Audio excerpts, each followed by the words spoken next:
नमस्कार, ये आकाशवाणी शिमला है। अब आप प्रभा शर्मा से कोविड-19 पर विशेष समाचार सुनिए। 18 वर्ष से अधिक आयु वर्ग के लिए सरकारी केंद्रों पर निशुल्क राष्ट्रव्यापी कोविड टीकाकरण अभियान जारी है। युवा श्रोताओं से हमारा आग्रह है कि स्वयं कोविड रोधी टीका लगवाएं और अन्य लोगों को भी इसके लिए प्रोत्साहित करें।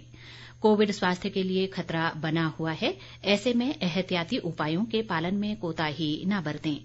जब तक जरूरी न हो घर से बाहर न निकलें और इन 3 आसान उपायों का पालन करें। मास्क लगाएं, 2 गज की सुरक्षित दूरी बनाए रखें, हाथ और मुंह साफ रखें। कोविड संबंधी जानकारी और मार्गदर्शन के लिए राष्ट्रीय हेल्पलाइन नंबर 0112397846 और 1075 पर संपर्क करें। वस्तु और सेवा कर व्यवस्था लागू किए जाने की कल चौथी वर्षगांठ पर केंद्रीय वित्त मंत्री निर्मला सीतारामन ने कहा कि कोविड-19 महामारी के 2 चरणों से उबरना और नई कर प्रणाली को स्थिरता प्रदान करना अत्यंत संतोष का विषय है। वित्त मंत्री ने कहा कि हाल के महीनों में राजस्व संकलन में वृद्धि अब सामान्य क्रम होना चाहिए। उन्होंने लगातार 8 महीनों में जीएसटी संकलन 1 लाख करोड़ रुपए से अधिक रहने पर प्रसन्नता व्यक्त की। इस वर्ष अप्रैल में 1,41,000 करोड़ रुपए का रिकॉर्ड कर संग्रह हुआ।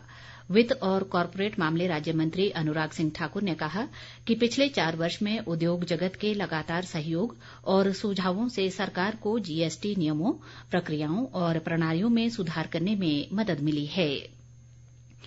प्रदेश में आज कोरोना संक्रमण के 11 नए मामले सामने आए हैं, जबकि 153 संक्रमित इस दौरान स्वस्थ भी हुए हैं। राज्य में कोरोना के कुल मामलों की संख्या 2,02,301 तक पहुंच गई है, जिनमें से 1,496 सक्रिय मामले हैं। प्रदेश में अब तक 1,97,313 लोग कोरोना से स्वस्थ हो चुके हैं। कांगड़ा में कोरोना के सक्रिय मामलों की संख्या 243, शिमला में 260, चंबा में 218, मंडी में 162, ऊना में 108, कुल्लू में 115, हमीरपुर में 103, बिलासपुर में 115, सोलन में 66, सिरमौर में 56, किन्नौर में 41 और लाहौल स्पीति में 9 है। प्रदेश में अब तक कोरोना से 3,465 लोगों की मृत्यु हुई है।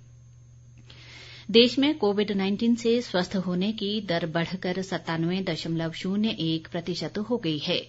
कोरोना संक्रमण से अब तक 2,95,48,302 लोग स्वस्थ हो चुके हैं। मौजूदा समय में देश में कोरोना के सक्रिय मरीजों की संख्या 5,09,637 है। देश में कोरोना संक्रमितों की कुल संख्या 3,04,58,251 तक पहुंच गई है। संक्रमण से अब तक देश भर में 4,03,12 लोगों की मौत हो चुकी है।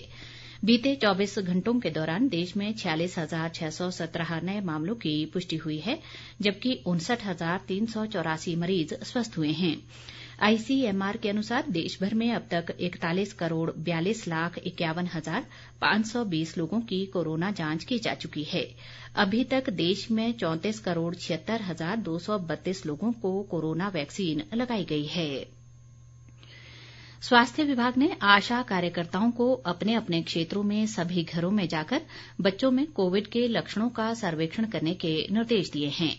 विभाग के प्रवक्ता ने बताया कि उन घरों पर विशेष ध्यान दिया जाएगा जहां बच्चे में जुकाम के लक्षण, सांस संबंधी परेशानी होने सहित अन्य बीमारियों के लक्षण पाए गए हैं। उन्होंने कहा कि कोविड के दौरान बच्चों की देखभाल में आशा कार्यकर्ताओं की भूमिका व जिम्मेदारी महत्वपूर्ण है। देश में अब तक कोविड संक्रमण से बचाव के लगभग 34 करोड़ टीके लगाए जा चुके हैं। केंद्रीय स्वास्थ्य मंत्रालय ने बताया कि पिछले महीने की 21 तारीख से शुरू सबके लिए निशुल्क टीकाकरण अभियान के तहत कल 38,17,000 से अधिक टीके लगाए गए। मंत्रालय ने बताया कि 18 से 44 वर्ष आयु वर्ग में कल 21,80,000 टीके पहली डोज के रूप में और 80,000 से अधिक दूसरी डोज के रूप में लगाए गए। देश के सभी 28 राज्यों और 9 केंद्र शासित प्रदेशों में इस आयु वर्ग के 9 करोड़ 38 लाख लोगों को टीके की पहली डोज लगाई जा चुकी है। इसी के साथ ये समाचार बुलेटिन समाप्त हुआ। नमस्कार।